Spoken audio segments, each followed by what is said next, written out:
Hello everybody, my name is Chris Brady, author of the Boeing 737 Tech Guide and the Boeing 737 Tech Site. And this presentation is about the APU on the Boeing 737.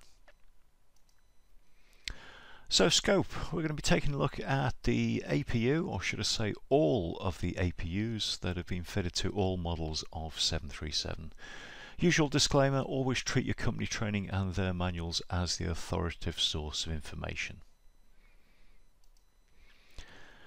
So the big picture overview, the APU is a source of bleed air and AC electrics for the aircraft. That gives it independence during turnarounds, electrical backup in case of an engine failure, and provides air conditioning and pressurization during a bleeds off takeoff or landing. That photo there, that's the APU on a 737-200, the first version.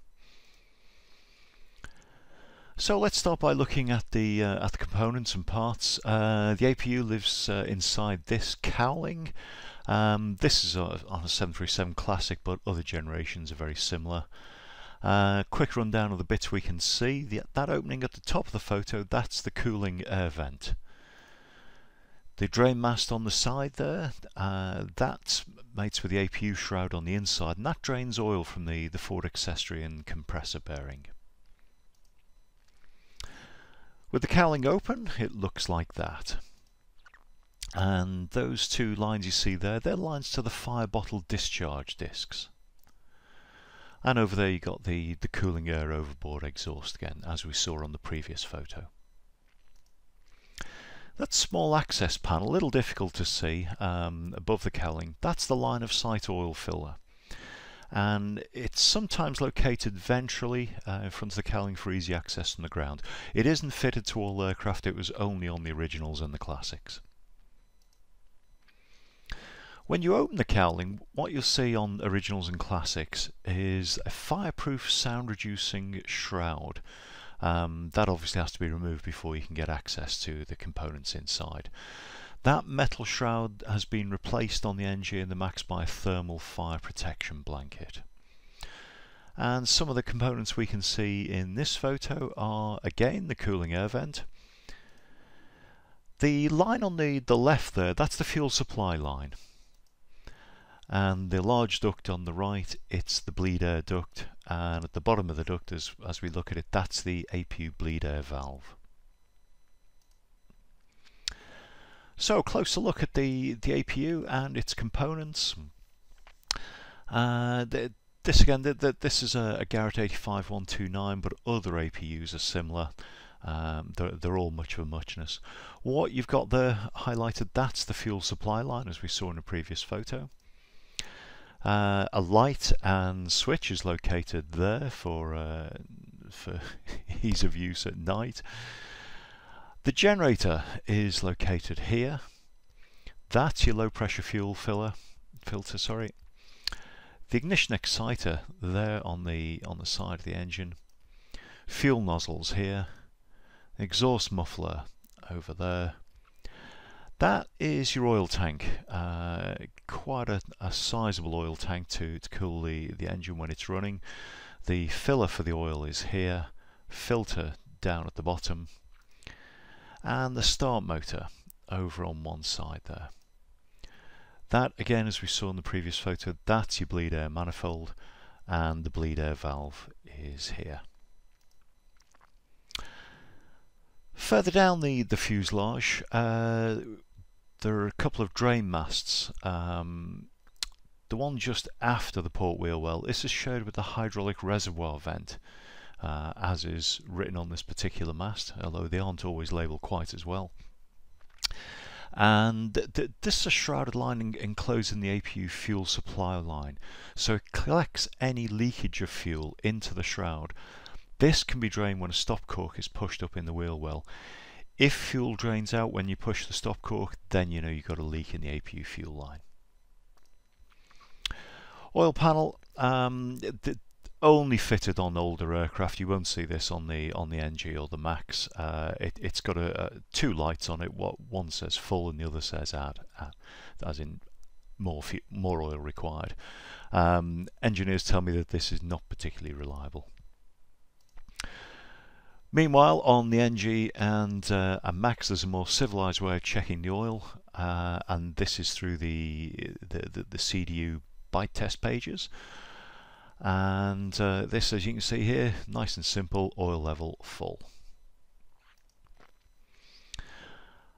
Alright, so what types of APU have we had on the 737? Well, over its lifetime there have been 4 different types. The first was the Garrett GTCP, which stands for Gas Turbine Compressor Power Unit. It's an odd abbreviation, but that's how they got to it. So the original one was the 85129, and that was fitted on all of the originals and most of the classics. Garrett later brought out a FedEx version of the 85129 called the 36280, which was installed on some classics, and Sunstrand also came out with an APS 2000, also FedEx controlled. Then with the NG and the Max, Allied Signal, who later became Honeywell, released the 131-9, brackets B. The B simply stands for Boeing. It's the same APU as you'll find on the 320 family, but on the 320s it's called the 131-9A. So they've taken a leaf out of the CFM LEAP engine nomenclature with the A and the B.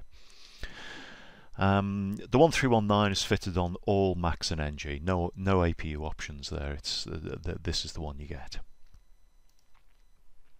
So going back to the 85129, the original APU, there have been no less than 14 different models of this over the course of the 737 history. And the table on the right there, you can look at your leisure and see what the differences are. But the headline differences are as follows. The basic version and the A, B and D were all fitted to the originals, but when the 300 was brought into service, it was found that the larger high bypass ratio CFM56 engines required about 2 to 3 times the energy to start them because they're physically so much bigger. So Garrett had to produce the Model C, and the big changes on this were a stretch compressor and lengthened impellers and tip diameters increased, all to get more air through it at a higher pressure. The next big change was when the 400 was introduced, and this required more, in particular, more electric output. There was a slight increase in the bleed air requirements because the ECS system, the air conditioning, required a little more volume of airflow, and I refer you to the air conditioning presentation I gave on the flow rates for that. But also that there was a greater electric requirement with the galleys, the extra galleys with the extra passengers. So for various reasons, more output was required, and the Model H was brought out, and this has got an electronic temperature control to limit the hot section temperatures depending on demand and the ambient temperatures. So it just maximizes the output that the APU can produce. On the flight deck, there's actually very little differences, very little difference at all, almost none between the originals and the classics, even with the same APU. You can see it there in the photograph. The only real difference is the labelling on the EGT gauge. For some reason the original was labelled EXH for exhaust, and they changed that to a more logical EGT. But the limits are the same, and the captions are the same as well. Now, as we saw from the table a few slides ago, other APUs are available for the classics, and they are the Garrett 36280, again B for Boeing, and the Sunstrand APS 2000. The big difference between these and the old 85129 is that these are both FedEx controlled, they're not hydromechanical. The big improvement for us as pilots with the FedEx controlled APUs are that there are no EGT limits,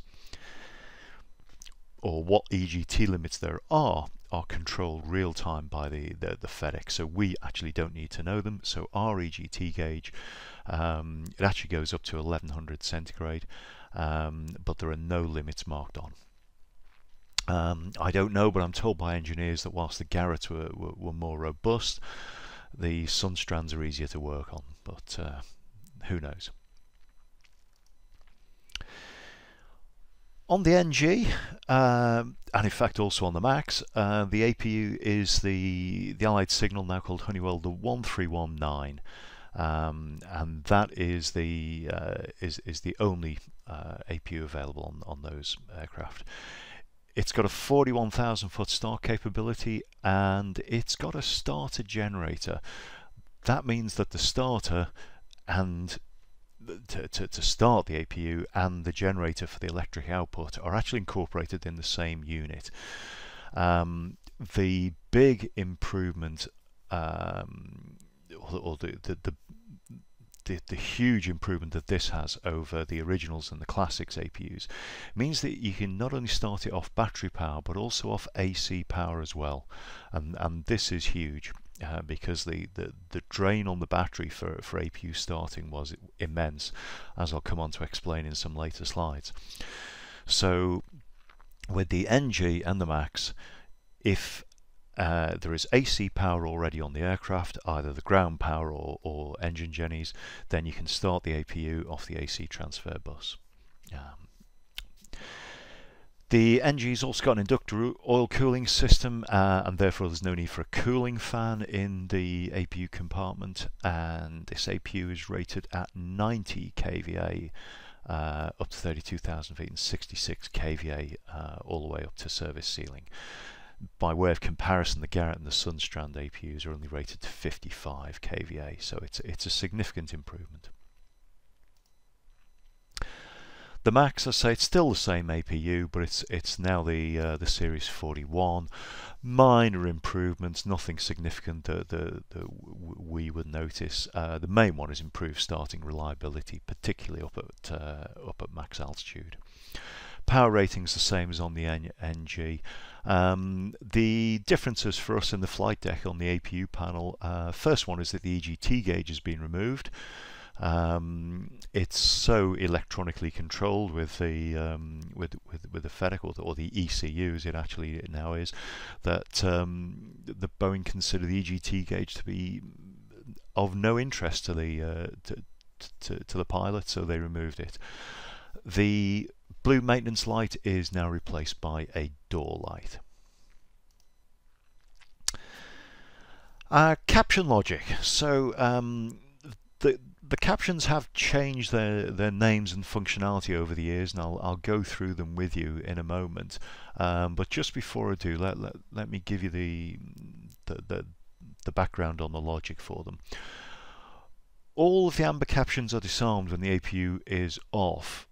However, there's always a however or a but. So on the originals and the classics, any amber caption will extinguish when the APU is switched off. End of story. But on the NG and the Max, the amber caption, with the exception of the door light, will remain illuminated for 5 minutes after the APU is switched off, and that is because those APUs have an ECU, an electronic control unit, and that remains powered for 5 minutes after you've switched the APU off. So the amber cautions remain illuminated, helpfully for you, I guess, so it gives you a chance to put them in the tech log. But that's the logic. So starting from the left, the low oil quantity or maintenance light. So low oil quantity does what it says on the tin. It's simply low oil quantity, and it's blue and not amber because you can continue to operate the APU with this light illuminated, and you get up to 30 hours. On the NG and the Max you actually get between 30 and 50 hours. But whatever, when you see the light, put it in the tech log and let let the engineers make a decision on that. The later 85129 APUs have got a maintenance light instead of low oil quantity, and this is to indicate to engineers of extra issues beyond low oil quantity. With either blue light illuminated, the APU can continue to be used, so it's the same whether it's low oil quantity or maintenance. If the light comes on, you can continue to use the APU. The maintenance light was replaced by this amber door light on the backs, and this will illuminate in flight when the door's not in the flight position, in the ground when the door's not in the ground position, so that's very logical. Or in the air or ground if the APU door is open when the APU is shut down. So 3 logical conditions there for when the door light will illuminate. The maintenance functions of that light, the old maintenance functions, they've now been moved to status messages. And these again are logical and familiar to us, having known the main. So it's APU door, which is that the door didn't reach the commanded position with nominal 165 seconds, but you get the door light also with that. APU low oil quantity. So this, if you recall, was one of the original blue light functions. As I mentioned before, you get 30 to 50 hours of operation. The new one on this list is the APU generator, and it just means it's got a shorter rotating diode. Again, this is deep knowledge for the engineers to process. All you will see as crew will be status messages on the maintenance page. Okay, auto shutdown. The APU will auto shut down for any of the following reasons: fire, low oil pressure, high oil temperature or fault, or an overspeed. So basically it's the 3 amber lights or fire. For any of those 4 conditions, the APU will automatically shut down. I've managed to grab a photo here of one that shut down on me due to a low oil pressure. The reason why I include this photo was the kind of bizarre logic which is going on with the APU gen off bus light. We're used to seeing that to tell us that the APU is available, but as you can see from the EGT gauge, this APU is shut down, yet the APU gen off bus light is latched. Just a quirk. You can try and select the gen on bus, but nothing will happen. Low oil pressure, as you're already saying, is one of the auto shutdown conditions, and it again does what it says on the tin. It's simply a low oil pressure. Next one along is the high oil temperature, which later became fault.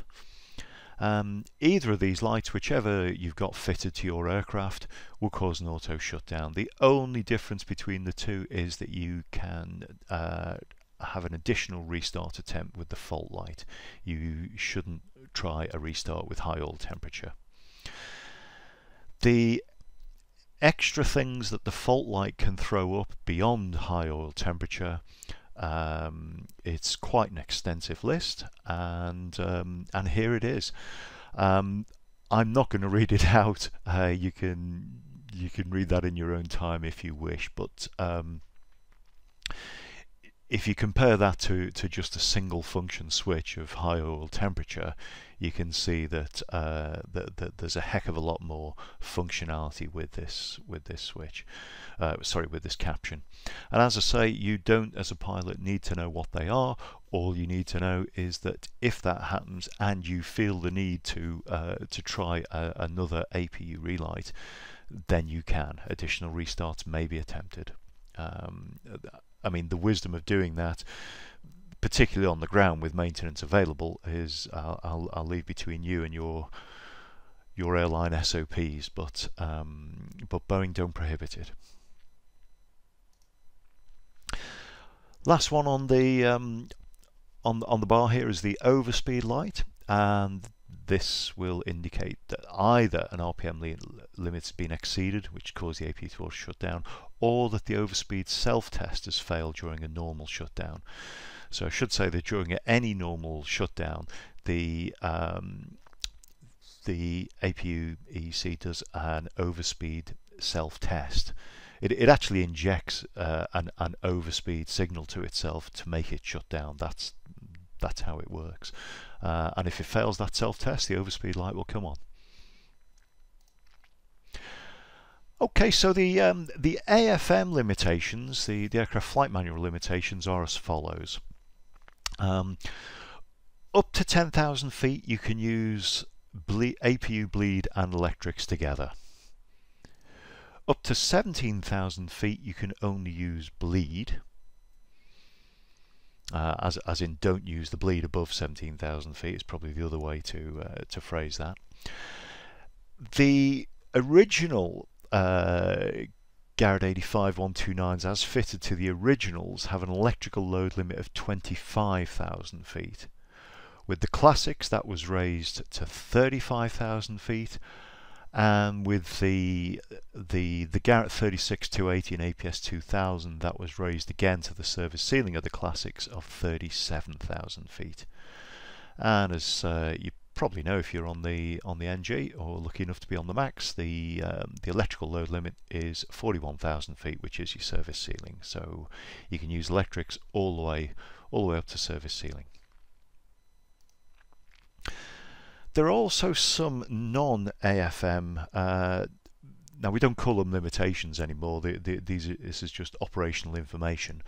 They are kind of limits, and basically all of them are the dual bleed conditions. If you look at these closely, and I've drawn them on the pneumatics panel there, so it's engine 1 bleed open and an APU bleed valve and engine 2 bleed valve open with the isolation valve open, or ground air connected and the isolation valve open. And you will recall, I'm sure, from the pneumatics presentation I gave, that ground air feeds into the right hand pneumatic duct, which is why the isolation valve open is part of that limitation.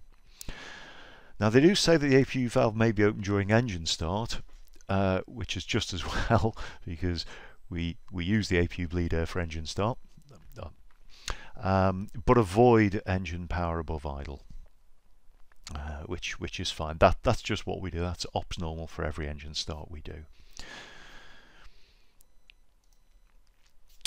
APU timer. There is bizarrely a mechanical APU hours meter on the aft overhead panel, even of NG aircraft. I'm not sure why it's on NG.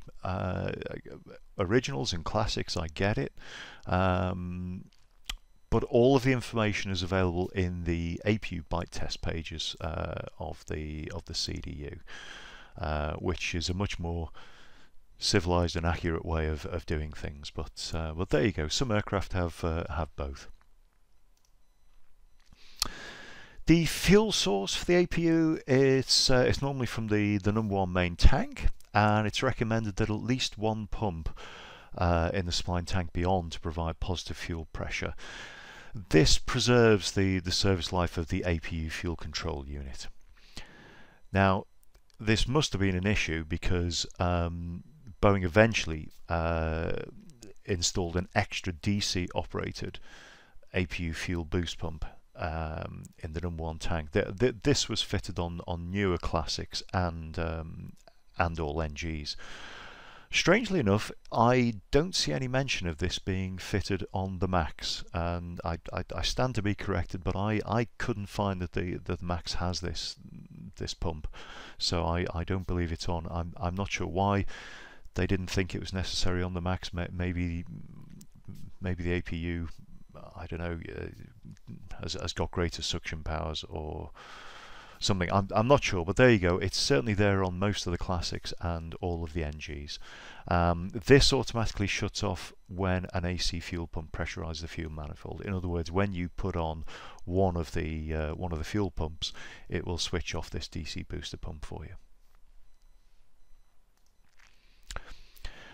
Okay, the generators. I've shown one there in the bottom picture. It's a little difficult to see, I admit, in this picture, but there it is, hidden away in the APU.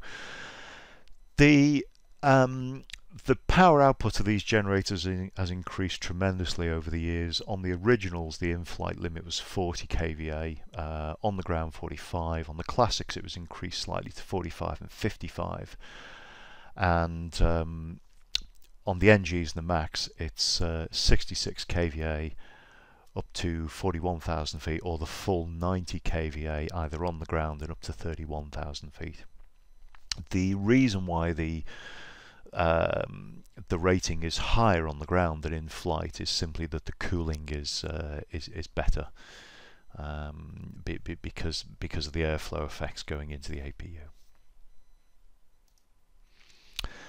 Now with the classics, because of the lower rating, the APU should only power one bus in the air, which I'm sure you probably know from many simulator exercises. But I'll tell you that if you were to accidentally take off with the APU on the buses, it will continue to power both buses unless you draw as much electrical load as causes load shedding. On the NG and the Max, there are no such issues because the generator is rated so high in power. The APU can supply both AC transfer buses on the ground or in flight, which makes non-normal handling much easier. Note there is no constant speed drive unit on the APU Jenny as there are on the engine Jennies, and this is because the APU is a constant speed engine, 48,800 RPM. I'm told. Constant speed engine, therefore no need for a constant speed drive unit. Easy. So the NG and the Max have got an automatic generator online feature, and this actually goes against one of the golden rules of electrics, which I'll come on to in another presentation. But let me just tell you at the moment, we've already mentioned that if you accidentally take off with the APU on the buses, it'll continue to power both buses. We know that. But if you were to then switch the APU off, or it were to fail, you will lose AC power completely until you manually put an engine generator on the buses. With the NG and the Max, with that same scenario, if you were to accidentally take off with the APU on the buses and then shut down the APU, or the APU were to fail, what will happen is the engine Jennies will be automatically connected to their transfer buses. And this action can only occur once in flight. This is the automatic generator online feature, a helpful feature that Boeing put on to help out pilots who'd inadvertently taken off with the APU on the buses. All right, I've mentioned already the electronic control unit. This is the box on the NG or the Max. It replaces the FADEC on earlier APUs, and when I say earlier APUs, I mean the later Garrett and the Sunstrand. The original Garrett didn't have a FADEC; it was electromechanical. But time moves on and technology improves, and these photos here show the ECU. It's on a shelf in the aft cargo compartment.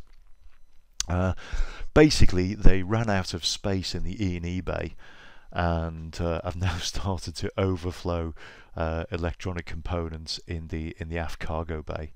And this is known as the E6 panel. There's a couple of different versions of it. The upper one shows when it was just the ECU and the CVR. The bottom one shows the ECU, and above it there are a couple of boxes which I've cut off, but they're the HF transceivers. Anyway, I digress. this ECU, it's the brains of the APU engine, and it makes sure it operates correctly, monitors it for system faults, and it controls the auto shutdown functions. Now, to keep the EGT within limits, which is one of the main jobs of the ECU, it controls the EGT by load shedding, and it uses the following logic. If you are starting an engine, so during engine start, electrical load shedding will occur before bleed air, before reducing bleed air. So it will shed the electrics before the bleed air, because it knows you need the bleed air for the engine start. When you're not engine starting, it will sacrifice bleed air before electrics, so it's reversed depending whether your engine's starting or not. If you're using electrics only, then obviously it's all got to be on electrical load shedding. Now, this is a fantastic improvement, because I can testify, having flown many hours on the 737-400, that on a particular route, and I think it was a Paris Heathrow, which was a short sector, so the cabin crew needed to cook all the business class breakfasts in the back. They'd have all the galley going full belt, and there's me in the front trying to start an engine, and it would get up to about 20% N2, and then it would just wind down again undescribably, and it'd have a failed engine start. Anyway, I tried this a couple of times, and the galley eventually kicked out, and we got the engine start. So that was the old logic on the Classic. It didn't do this, and you could be there all day trying to start an engine if the galleys were in full use. So this gets around that on the NG and the Max. So bravo for that. Alright, the effect of the battery switch. Should you decide to switch the battery off with the APU running, it will remove power from that ECU, the electronic control unit we've just been looking at, and that will cause the APU to shut down. This is not the recommended technique for shutting down the APU. Now, if you do this in flight, in a Classic, on one of the original 85129 hydromechanical APUs, it will save you, and you will keep the APU. If you're on the ground, you switch the battery switch off, the APU will die. And the NG and the Max, because they're ECU controlled, switching off the battery either in flight or on the ground will kill the APU. So the only one you can get away with this on, I'm not saying you do it, are the Classics and the originals. The APU battery was fitted to some Classics. Now, or I should say, a dedicated APU battery was fitted to some Classics. The APU's electrical power source for starting is the main battery, or at least it was on the originals and the Classics. For the NG and the Max, you can start the APU from the battery if there's no AC power available. But as I mentioned earlier, the NG and the Max, the primary, the source of electric power for starting the APU is transfer bus 1. So that will be the case where you've got ground power or one of the engine jennies running. Failing that, it's back to the main battery.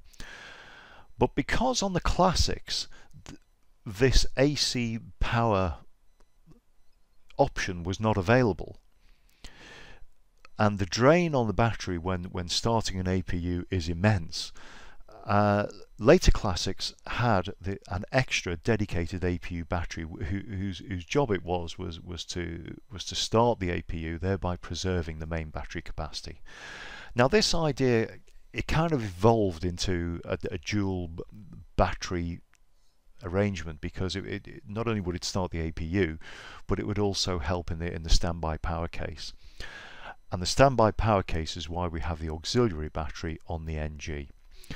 So although the NGs don't use a second battery for starting the APU, they would use AC.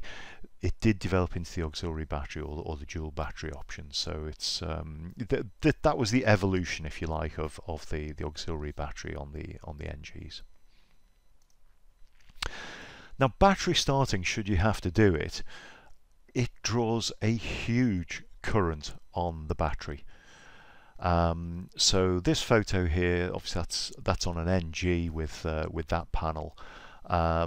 So for this to be happening, you know the ground power can't have been connected. Otherwise, it would have used power. It would have used AC power to start the APU. Notice that the battery selector is a BAT, not auxiliary BAT. So that shows you that the power for the APU start is coming from the main battery, not the auxiliary battery, from the main battery.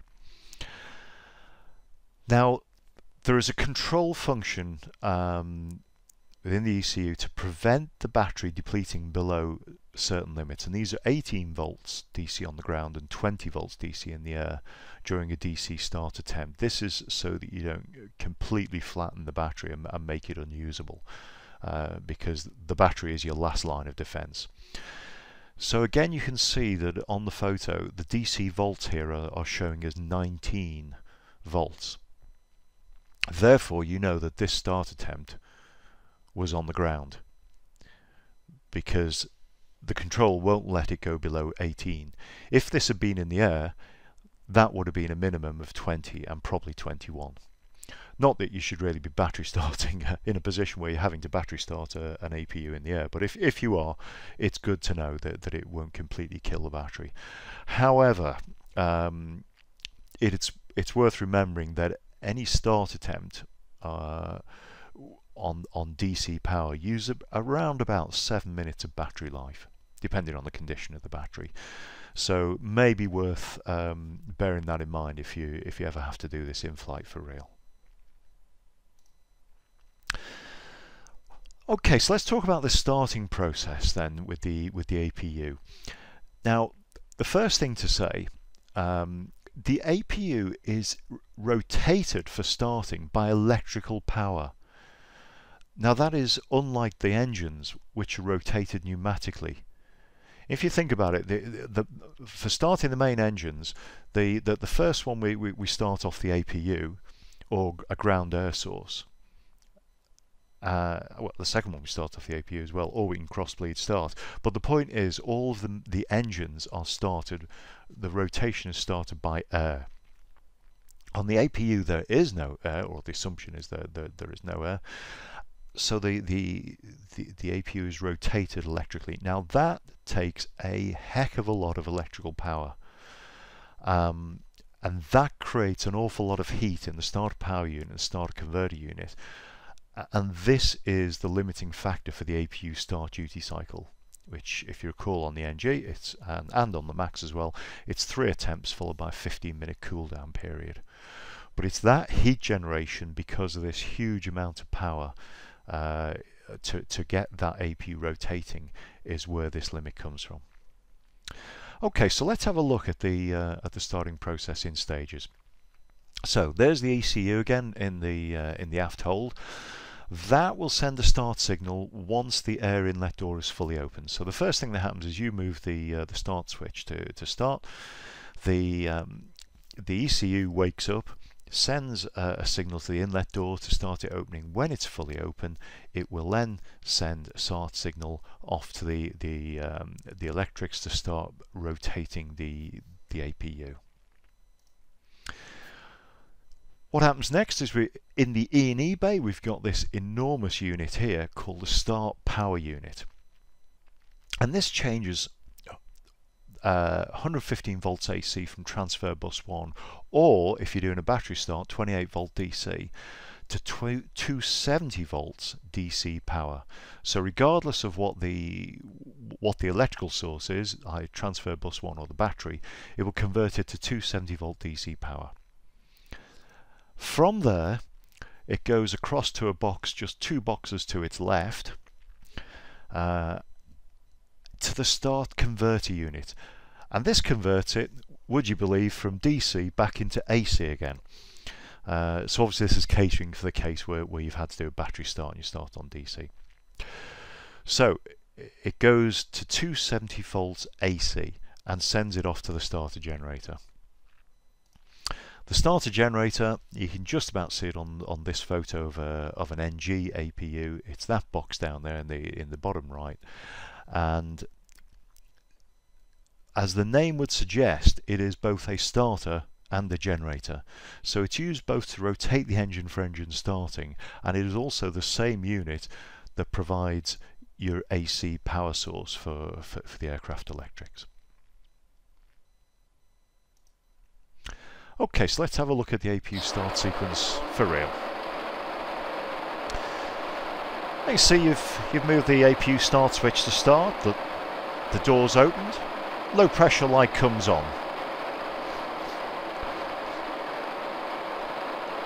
The APU is starting to turn, inlet doors opened, low pressure lights on, the ECU is energising the ignition unit and the starter generator, and you start to get a rise in EGT. Around about 18 seconds in, 30%, low oil pressure light extinguishes. Start continues, up to 60%, that's at around about 36 seconds, when the ignition unit will de-energise, so it's self-sustaining now. See a peak EGT up there, around about 900. 70%, the starter generator de-energises. About 57 seconds, 95%, electric and pneumatic loads are available. That's when you get the APU gen off bus light illuminating. EGT is decaying down. Around about a minute it should take, maybe a little longer. 100%, you got the APU up at full govern speed.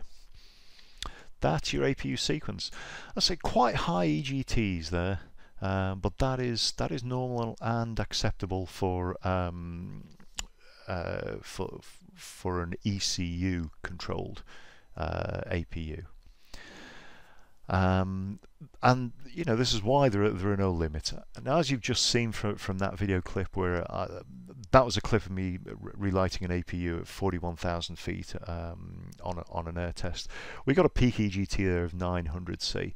I've seen them exceed 1,000 very briefly. I mean, just for a fraction of a second.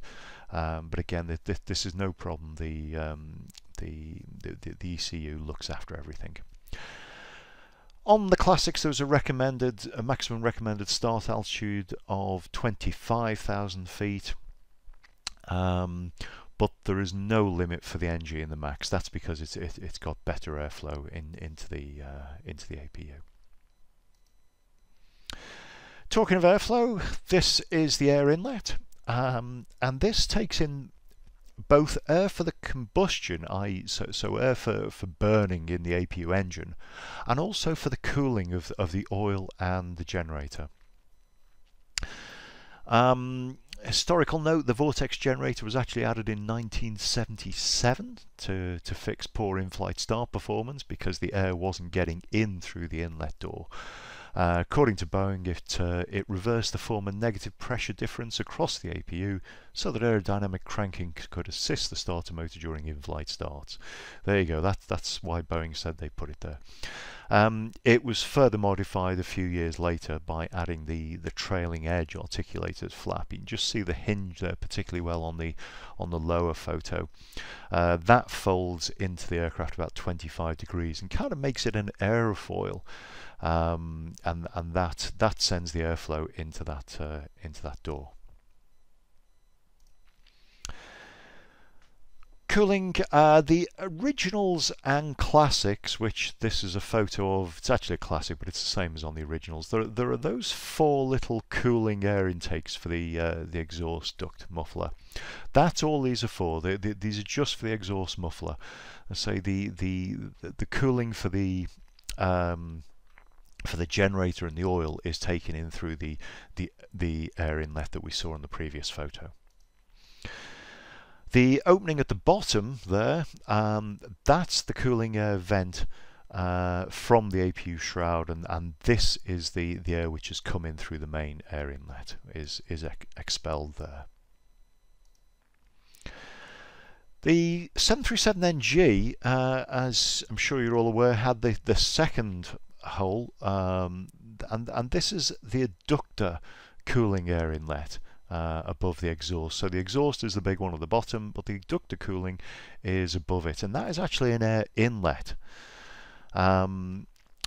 So this and the redesigned silencer or muffler on the NG actually make the APU 12 decibels quieter on the classics. Now that adductor, that works by using the high-speed flow of the exhaust, which makes a low-pressure area around it. That low-pressure area pulls in air through that adductor inlet to the APU compartment, and then that goes through the oil cooler around the Jenny and out of the APU exhaust duct below, which you saw in the previous photo, and that eliminates the need for a separate cooling air vent or fan, which were present on the originals and the classics. The Max APU, it's housed in a 43-inch longer tail cone. That's an obvious difference, but the adductor cooling air inlet is now no longer there. So if you look at that tail cone, all that there is the exhaust. There's no adductor air inlet. That's moved actually to the main air inlet, which is where it was on the originals and the classics, but just not shaped like this. And if you look closely in the picture below, you'll see that the air inlet scoop, if you like, it divides the air into two. The larger upper one is the air that goes into the turbine, and the smaller lower one is the adductor cooling air, which goes for oil and generator cooling. Now that air inlet, as we've seen on the Max, this is just another photo of it. The top photo shows it closed, and that, I guess, is the big news here. It retracts to the fully flush position, which is, well, effectively zero drag, which of course is one of the big selling points of the Max. All the aerodynamic improvements are really drag related, and this is another one of those. The doors actually got three positions: closed, as you can see in the top photo, ground open, which is the lower photo, 45 degrees open, and then flight open, which of course it's pretty impossible to get a photo of, at 17 degrees. You can dispatch with the door locked in the ground open position, and the APU can be run, but some buffeting may be experienced, and the fuel burn penalty of 2.8% for having that door into the airflow should be applied. All those figures are in the MEL. Fire protection for the APU, well, there is only one APU fire bottle. Despite the fact that this handle can be turned in two directions and is labelled in two directions, there is only one bottle, so don't think you might have two. The bottle's filled with Freon, which is the extinguishant, and nitrogen, which is the propellant, at a pressure of around about 800 psi. When the handle is turned, the squib is fired. That breaks the diaphragm on the bottle. The pressure of the nitrogen then forces the Freon into the APU compartment, which suffocates the fire.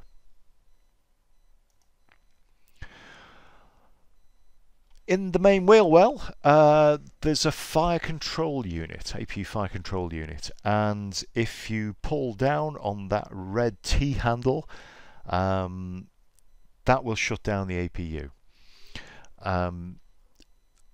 Now, that is not the end of the story there. The handle shuts down the APU, but to fire the bottle, you've got to move that wire locked switch just above and to the left of the handle.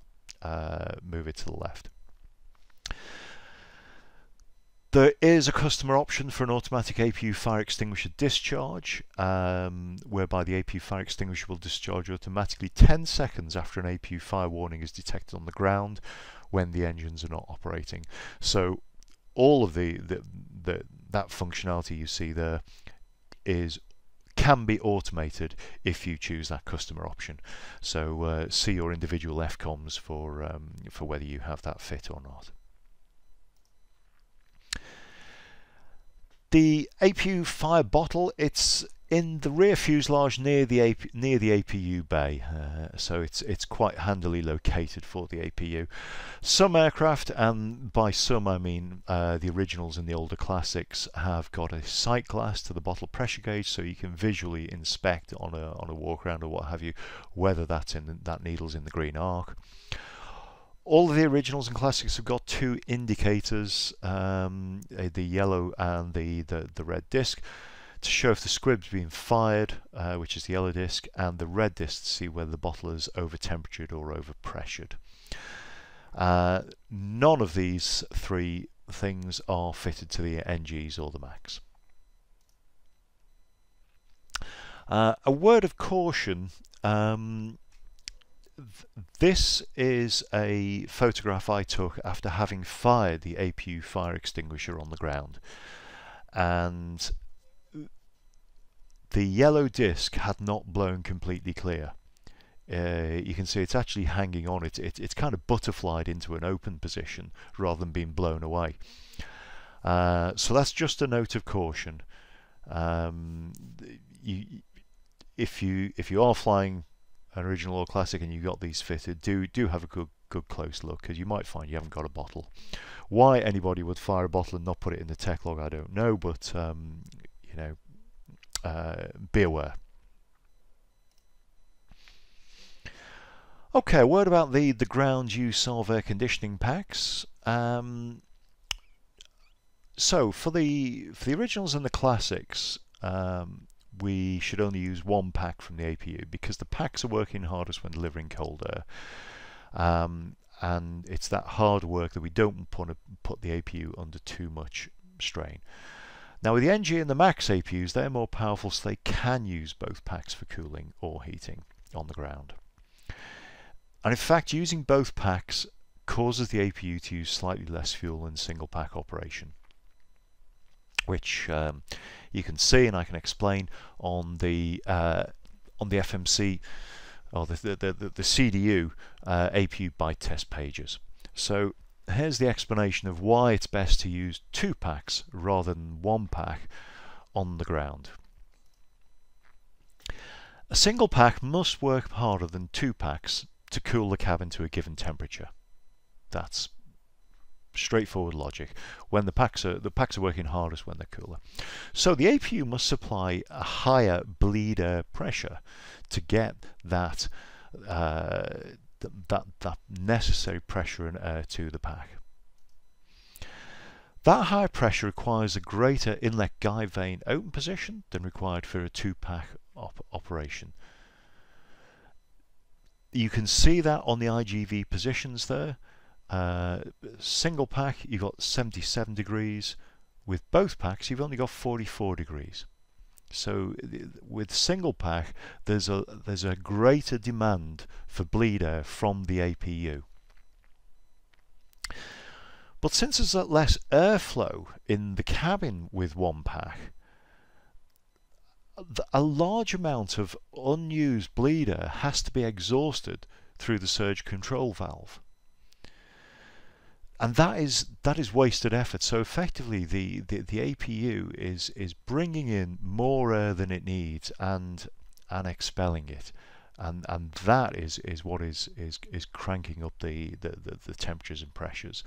So that higher IGV open position and the large quantity of unused air, you can actually see the higher APU fuel burn in EGTs during single pack operations. So if you compare EGTs single pack versus two packs, 452 versus 385, and the bottom line, I guess, for an operator is that the fuel flow is 240 pounds per hour versus just 204 pounds per hour with both packs on. So hopefully that is that is demonstration that that it's better to use 2 packs with the NG and the Max on the ground than single pack. There's also a slight extra benefit because there's less airflow being expelled through the surge control valve. That reduces the APU noise levels by a further 2 decibels. So it's good news all round using 2 packs. All right, a word about the APU shutdown cool-down cycle. And this is something that I'm sure all operators hammer into their crews. Certainly, my operator issues memos about this on an almost annual basis. So the FCOMs tell us that the APU should be operated for a minute with bleed air off before shutting down. This is actually done automatically by selecting the APU master switch to off. So you can, if you wish, do this manually, but you don't have to because it's kind of automatically done with the APU master switch off. But if you switch the APU off and then switch the battery master switch off immediately afterwards, i.e. before it's had a minute, that cooling cycle will be aborted, causing damage to the APU. Now, what damage does it cause? I mean, we're used to being told not to switch off the master switch within a minute of the APU, but why? And here is why. So the aborted cooldown give a lot of coked oil at the turbine seal, and this accelerates the oil consumption. Also, the coked fuel on the fuel nozzle can result in hot streaks throughout the APU that can cause localized damage to the combustor and the first stage turbine nozzles, and it accelerates wear throughout the entire hot section. So you are, if this is done repeatedly, one of 2 things may happen. First is that the maintenance required on the APU will be more extensive. So any overhaul will either come sooner or take longer. But secondly, for us as crew, you're more likely to have an APU failure. And really, given the in-flight scenario where if we've got the APU running, we're relying on it for electrics or what have you, then we really don't want the APU to fail on us. So be kind to your APU and give it the full minute after you've switched it off before killing the battery master. Now, engineering can identify when an aborted cooldown has happened from the CDU, either in the byte test by looking for an aborted cooldown warning, or a DC power loss shutdown. It depends which version of APU you've got, but either way, engineering can tell. So so please be kind to your APU, be kind to engineering, and do give it a minute. Okay, just going to finish off looking through this table, which compares the various APUs over the history of the 737. I've already mentioned APU life and the operating techniques and the warm up and cool down, or certainly the cool down times, but there are warm up times as well, and these all differ slightly depending which APU you've got fitted. The table I've produced here, I've compiled from the manufacturer's recommendations. So these aren't all necessarily Boeing things, but they're manufacturers. So we've got the first column there is the Garrett 85129, then the Sunstrand, then the newer Garrett, the 36280, and then the last column is the Allied Signal or Honeywell 1319B. So I'll take you through a couple of things on this. A warm-up period. Now this is a manufacturer's recommendation. Your airline may or may not have an SOP to this effect. But according to the manufacturers, the minimum time to run the APU before a pneumatic load is applied is universally 3 minutes. And this allows the turbine wheel temperature to stabilize before a load is applied. And you know, this is just good practice and good, you know, engine husbandry for any engine. Well, after you start it, you don't, you know, you don't kick the life out of it until you've allowed it to warm up. Now, whilst 3 minutes is the recommended figure, 1 minute should be considered the absolute minimum. But you can use electrics immediately. There is no warm-up period required for use of electrics. This is purely for pneumatics, and this is because the pneumatic load takes a much higher demand on the APU than electrics. Bleed pack operation, I've already discussed this at length a few slides ago. One subtlety, and I should point out on here, it's not only the NG and the Max that are 2-pack operation. If you're flying a Classic with the Garrett 36-280, they actually prefer 2-pack operation as well. Main engine start to APU shutdown. Now this is a cool down time after you've started the main engines. Note that there should also be a minimum time between turning off the packs and starting off the first engine, and this is to avoid the cooling and reheating on the turbine wheel. It's only an issue on the 85129 APU, so there are a lot less of those, but they require a minute unloaded.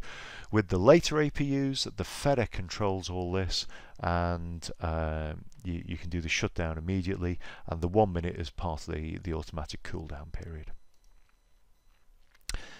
APU shutdown, again, this is just the same as the previous one in effect, but this is specifically with regards to the packs rather than the engine starting.